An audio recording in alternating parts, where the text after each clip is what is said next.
Magandang araw po sa inyong lahat, lalo na sa ating mga pinuno, kawal, kawani, at pamilya na hugmong-katihan ng Pilipinas. Ako po si Father Dion, isang paring Katoliko ng Military Ordinariate of the Philippines at ang Post-Catholic Chaplain ng Headquarters and Headquarters Support Group ng Philippine Army. At ito po ang salita ng Diyos, ang ating gabay. Ngayon po ay Monday, October 6, 2025, ng ika-27 linggo sa karaniwang panahon. Ang ating mga pagbasa ngayong araw ay may dalawang malinaw na paalala. Una, hindi tayo makakatakas sa tawag ng Diyos. At pangalawa, ang tunay na pananampalataya ay nakikita sa awa at gawa.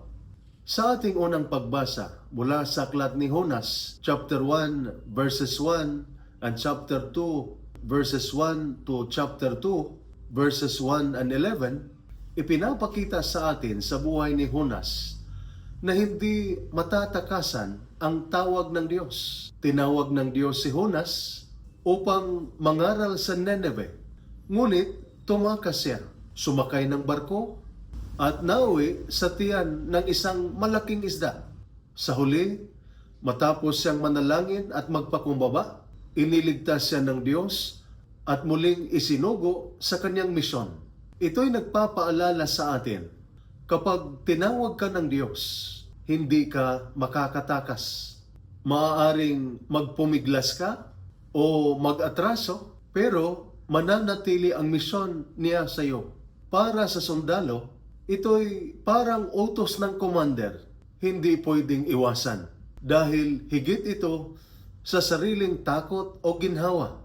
Sa ating ebanghelyo, mula sa ebanghelyo ni San Lucas, chapter 10, verses 25 to 37, tinanong si Jesus, "Sino ang aking kapwa?"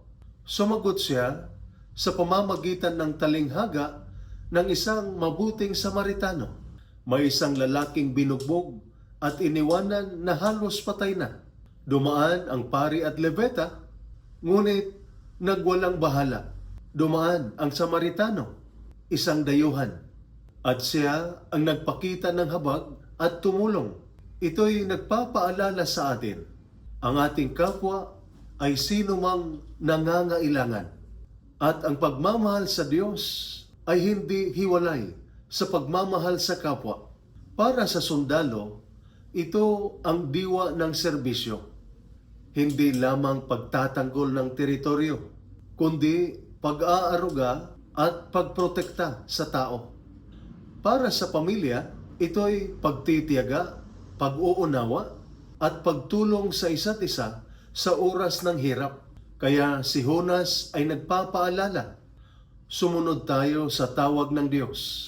Huwag tumakas. Sa Ebanghelyo, sa talinghaga ng mabuting Samaritano, ay nagtuturo na magpakita tayo ng awa, huwag tumalikod. Bilang sundalo at pamilya, misyon nating hindi lamang matatag sa tungkulin, kundi mamuhay din sa awa, malasakit at paglilingkod, sa labanan man, sa kampo, o sa ating mga tahanan. Kaya ang pagsunod kay Kristo ay nangangahulugan ng dalawang bagay: tugunan ang tawag ng Diyos at ipakita ang awa sa gawa. Tulad ni Jonas, tumugon tayo sa misyon. Tulad ng mabuting Samaritano, kumilos tayo ng may habag.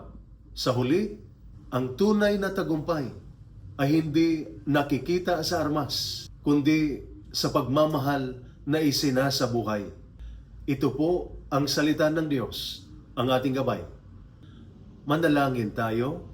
Panginoon naming tagapagtanggol, pagpalain mo ang aming mga sundalo ng tapang na sumunod sa iyong tawag. Lakas upang magtagumpay sa bawat misyon at awa upang maglingkod ng may malasakit. Ingatan mo ang kanilang mga pamilya, bigyan ng kapayapaan, pagtitiyaga at pagkakaisa upang sama-sama silang mabuhay sa iyong pag-ibig. Sa pamamagitan ni Kristo na aming Panginoon. Amen. At sumainyo at sa inyong pamilya ang pagpapala ng makapangyarihang Diyos, Ama, Anak at Espiritu Santo. Amen.